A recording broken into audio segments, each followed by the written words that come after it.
लसानी YouTube channel. उम्मीद है आप सब खैरियत से होंगे। चलते हैं वीडियो की तरफ। तो आज की मेरी वीडियो का मौजू है रमजानुल मुबारक की इबादत व नवाफिल। 29वीं शब के नवाफिल। माह रमजानुल मुबारक की 29वीं शब को 4 रकत नमाज 2 सलाम से पढ़े। हर रकत में बाद सूरह फातिहा के सूरह कदर एक बार, सूरह इखलास 3 मरतबा पढ़े। बाद सलाम के सूरह अलम नशरा 70 मरतबा पढ़े। ये नमाज कामिल ईमान के वास्ते बहुत अफजल है। इंशाअल्लाह ताला इस नमाज के पढ़ने वाले को दुनिया से मुकम्मल ईमान के साथ उठाया जाएगा। वीडियो में आगे बढ़ने से पहले अगर आपने हमारे चैनल नूर लसानी को सब्सक्राइब नहीं किया तो कर दीजिए और साथ ही बेल आइकन को प्रेस कर दीजिए ताकि मजीद वीडियोस का नोटिफिकेशन आपको बर वक्त मिलता रहे।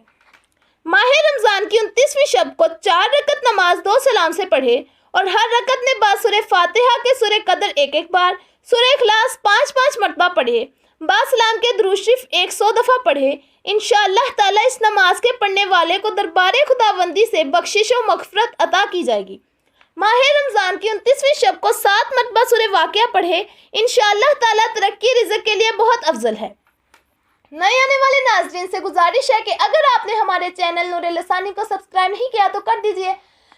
अगर वीडियो अच्छी लगी तो इसको लाइक करें, कमेंट करें और ज़्यादा से ज़्यादा शेयर करें। अगली वीडियो तक हमें दीजिए इजाज़त। अपना बहुत सारा ख्याल रखिएगा। अल्लाह हाफिज़।